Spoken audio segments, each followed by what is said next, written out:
BPSC मस्ती academy में आप सभी दोस्तों को नमस्कार। आज मैं लेके आया हूँ फिजिक्स से संबंधित 100 क्वेश्चन प्लस मिलेगा दोस्तों। 100 लमसम क्वेश्चन मिलेगा आपको रिवाइज करने का मौका, जो आगामी प्रतियोगिता परीक्षाओं में देखने को मिलेगा दोस्तों। शुरुआत करने से पहले मैं आपको ऊर्जावान बनाना चाहता हूँ। वो है, कहा जाता है कि हौसलो हौसला हो बुलंद तो डर किस क्या औकात। हौसला हो बुलंद तो डर की क्या औकात। जब ले ही लिया फैसला जब ले ही लिया फैसला तो पीछे हटने की क्या बात। दोस्तों, शुरुआत करने से पहले आप सभी दोस्तों को मेरा नमस्कार। लेकिन आप एक काम जरूर करिए दोस्तों, पहले वीडियो को आप लाइक कर दीजिए, उसके बाद आप एक बेल आइकन घंटी को दबा लीजिए, उसके बाद इस सब्सक्राइब बटन को दबा लीजिए, उसके बाद बेल आइकन घंटी को ही दबा लीजिए। उसके बाद वीडियो को दोस्तों एक काम जरा सा कर दीजिए, शेयर कर दीजिए। तो शुरुआत करने से पहले मैं संतोष कुमार आप सभी दोस्तों को नमस्कार करता हूं। आज का पहला क्वेश्चन मैं लाया हूं दोस्तों, ध्वनि से संबंधित साउंड के क्वेश्चन हमेशा प्रतियोगिता परीक्षाओं में पूछे जाते हैं। पहला क्वेश्चन है, ध्वनि तरंगों की प्रकृति होती है। तो ध्वनि तरंगों की जो प्रकृति होती है दोस्त, अनुदैर्घ्य होता है। निम्न में से कौन सा कथन ध्वनि तरंगों के लिए है सत्य है? ध्वनि तरंगों के लिए सत्य है। इसका सही उत्तर हो जाएगा 0 डिग्री सेंटीग्रेड पर इनकी चाल 332 मीटर प्रति सेकंड होता है। वीडियो को लाइक करिएगा दोस्तों, शेयर कर दिएगा, सब्सक्राइब करिएगा। इतना थोड़ी सी काम आपको मैं दे रहा हूँ। अपसरब तरंगों की आवृत्ति होती है 20 हर्ट्ज से कम।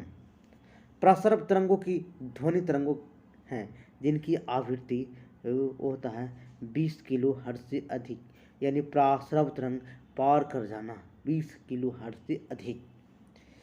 नेक्स्ट क्वेश्चन है दोस्तों, प्रसरब तरंग मनुष्य द्वारा नहीं सुना जा सकता है। प्रसरब तरंग की सबसे पहले किसने सीटी बजाकर उत्पन्न किया था? प्रसरब तरंग का सबसे पहले किसने सीटी बजाकर उत्पन्न किया था? तो गॉल्टन नामक वैज्ञानिक ने किया। नेक्स्ट क्वेश्चन है दोस्तों, शिकार पर भक्ष्य या बाधाओं को पता लगाने के लिए चमगादड़ अथवा डॉल्फिन किस परिघटना का प्रयोग करते हैं? किसके परिघटना का प्रयोग करते हैं? तो ये प्रयोग करते हैं दोस्तों, इसका सही उत्तर आपको हो जाएगा प्रतिध्वनि का निर्धारण करते हैं।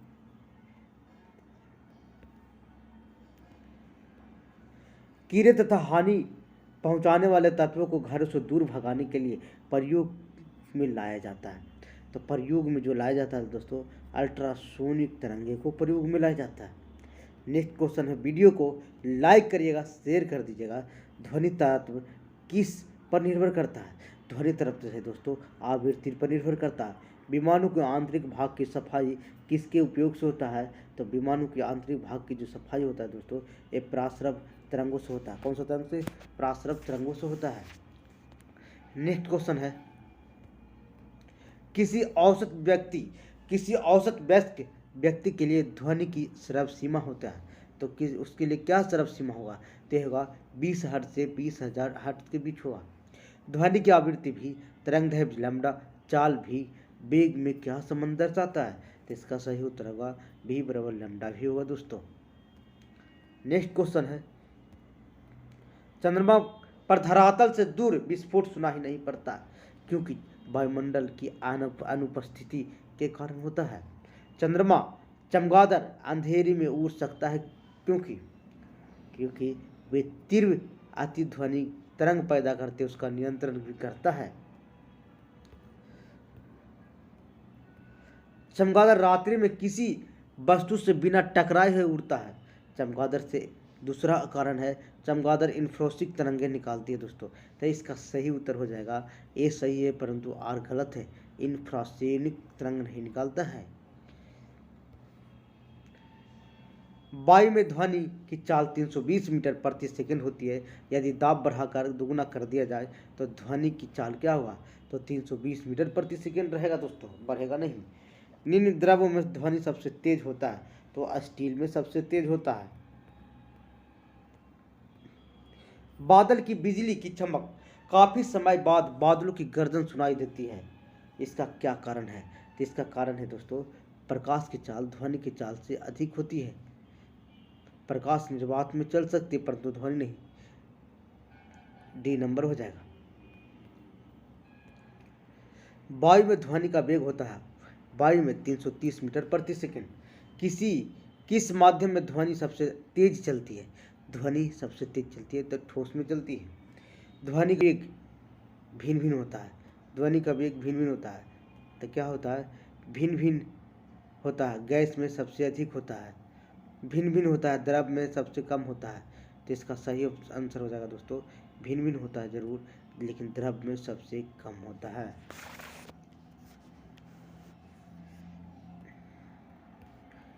22 नंबर क्वेश्चन आते हैं। Next question. वीडियो को लाइक करिएगा दोस्तों, शेयर करिएगा। जितना ज़्यादा शेयर करेगा उतना ज़्यादा लोगों को मदद मिलेगा, लोगों की ज्ञान बढ़ेगा, उतना लोगों का रिवाइज होगा।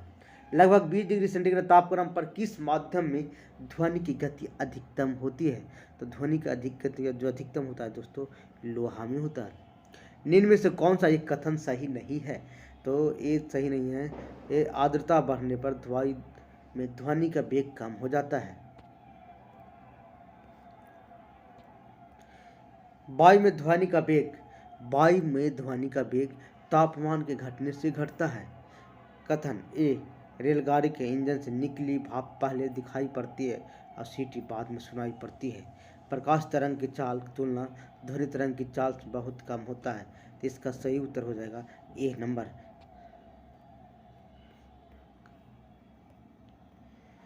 प्राध्वनिक विमान उड़ते हैं ध्वनि की चाल से अधिक चाल से।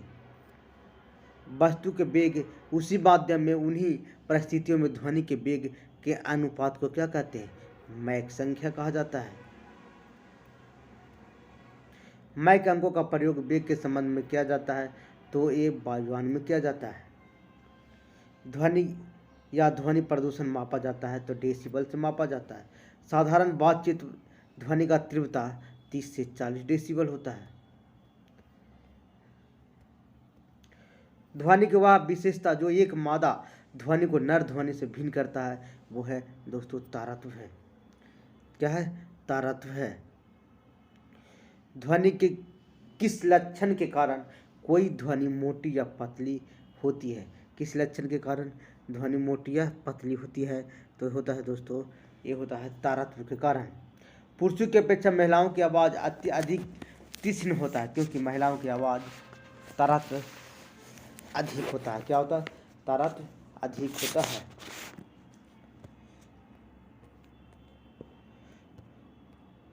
तारत्व अधिक होता है।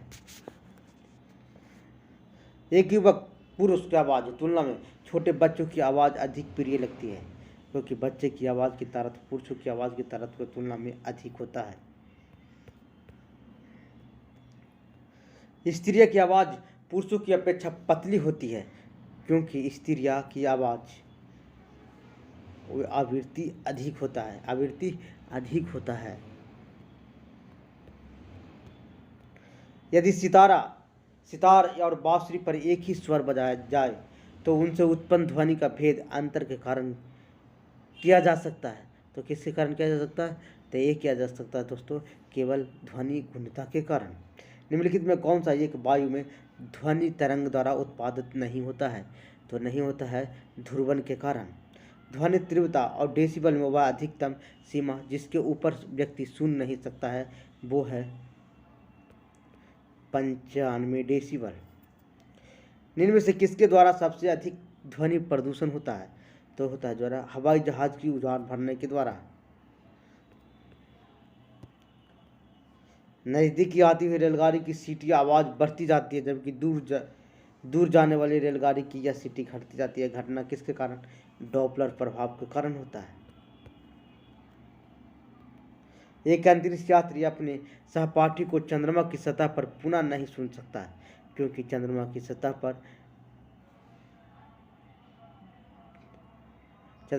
पर कई क्रेटर है। ध्वनि प्रचारित करने का माध्यम नहीं होता है यहाँ।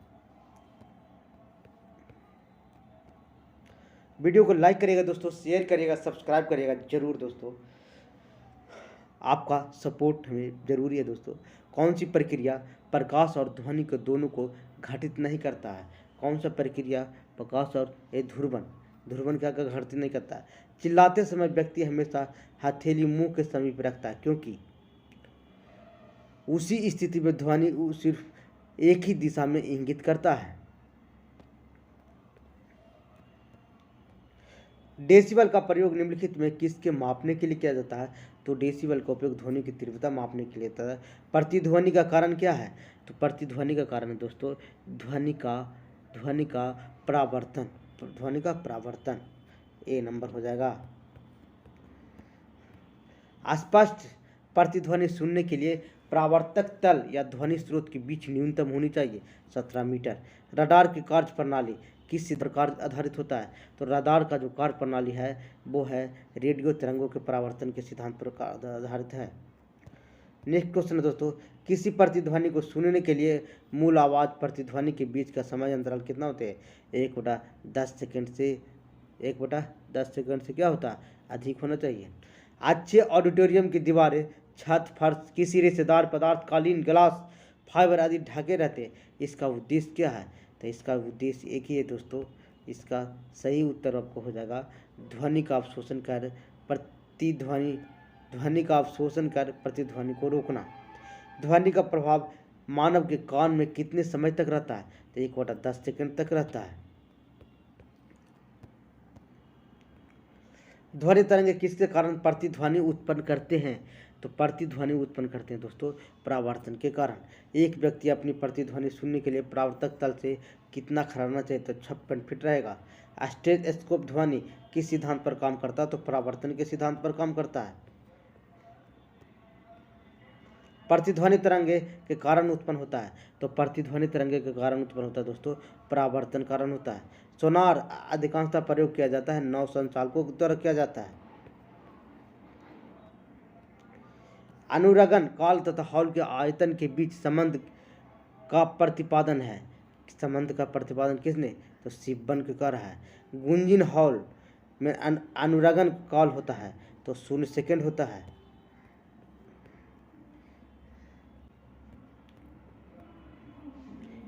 जब सेना पुल को पार करती है तो सैनिक को कदम से कदम मिलाकर न चलने का निर्देश दिया जाता है, क्योंकि पैरों से उत्पन्न ध्वनि अनुदान के कारण पुल टूटने की खतरा रहता है।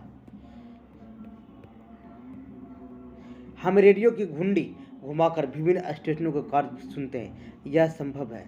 यह किसके कारण संभव है? कहा जाता है ये अनुनाद के कारण संभव है। कहा जाता है कि जब तानसेन गाता था तो खिड़की कांच के गिलास टुकड़े टुकड़े हो जाते थे। यदि ऐसा संभव हो तो वह ध्वनि किस गुण के कारण होता है? तो अनुनाद के कारण होता है।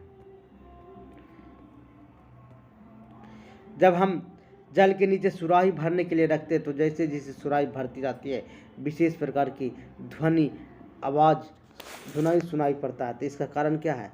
तो इसका कारण है दोस्तों अनुनाद ही है। रेडियो समरण स्टेशन का उदाहरण क्या है? तो अनुनाद ही है।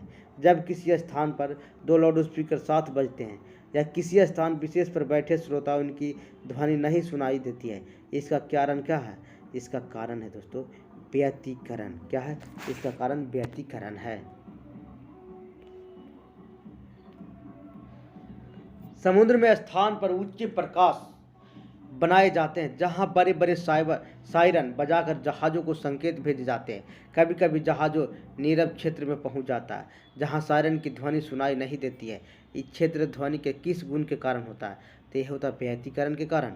जब हम कमरे के अंदर घर बैठे यद्यपि हम बराबर कमरे के बातचीत करने वाले व्यक्तियों को देखते हैं परंतु उनकी आवाज़ सुन लेते हैं। इसका कारण क्या है?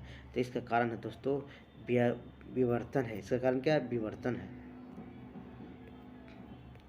वीडियो को लाइक करिएगा दोस्तों, शेयर करिएगा, सब्सक्राइब करिएगा। देरी मत करिएगा। अगर देरी करिएगा तो आप छूट जाइएगा, लेकिन पूरा वीडियो को जरूर देखिएगा दोस्तों। किसी ध्वनि की आवृत्ति में होने वाली उतार चढ़ाव को कहते हैं डॉपलर प्रभाव। डॉपलर प्रभाव संबंधित है तो ध्वनि से संबंधित है। पास आती हुई रेलगाड़ी सीटी आवृत्ति 30 में बढ़ती जाती है, किसके कारण? डॉपलर प्रभाव के कारण दोस्तों।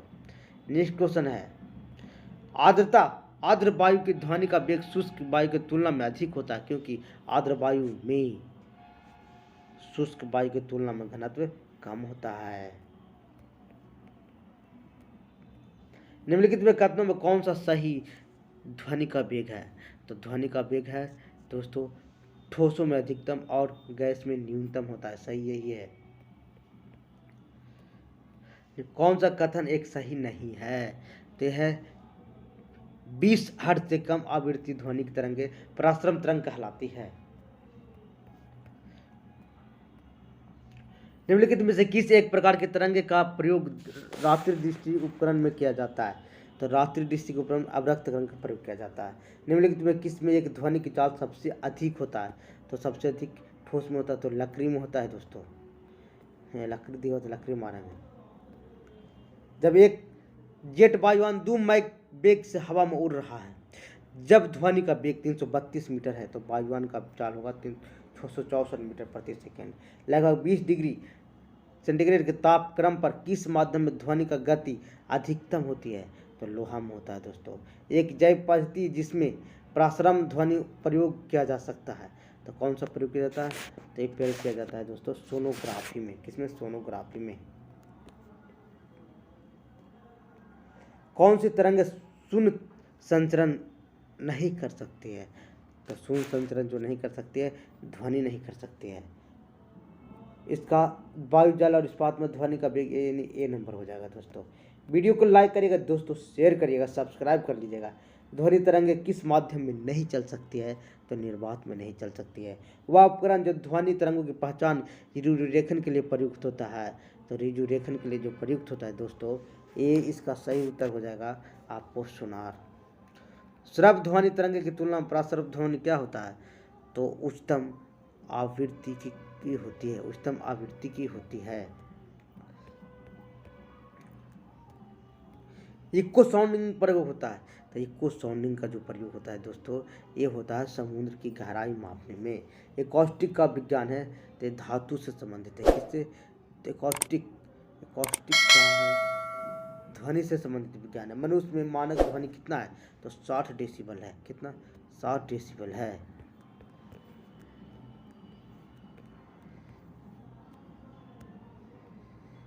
निम्न वस्तुओं को पता लगाने के लिए प्रयुक्त किए जाने वाले उपकरण को कहते हैं सोनार। मेघ गर्जन सुनने से पर व्यक्ति अपना मुंह खोलता है। दोनों कानों के कर्ण पट्टल पर वायु के दाब के बराबर करने के लिए किया जाता है। वायु के तापमान पर परावर्तन से ध्वनि निम्नलिखित में किस गुण के कारण प्रभावित होता है? तो किस गुण के कारण प्रभावित होता है दोस्तों? आवृत्ति के कारण होता है। ध्वनि तरंग का वह गुण जिसमें ध्वनि का तरत्व निर्धारित होता है, वह ध्वनि का कहलाता है? आवृत्ति कहलाता है। तो वीडियो अगर अच्छा लगे दोस्तों तो एक लाइक बनता है, आप एक लाइक जरूर करिएगा, शेयर करिएगा, लेकिन पहले सब्सक्राइब कर लीजिएगा दोस्तों। अगला वीडियो के लिए जब तक आप सब्सक्राइब नहीं करते हैं तब तक नेक्स्ट वीडियो आपको नहीं मिलेगा दोस्तों। तो थैंक यू दोस्तों।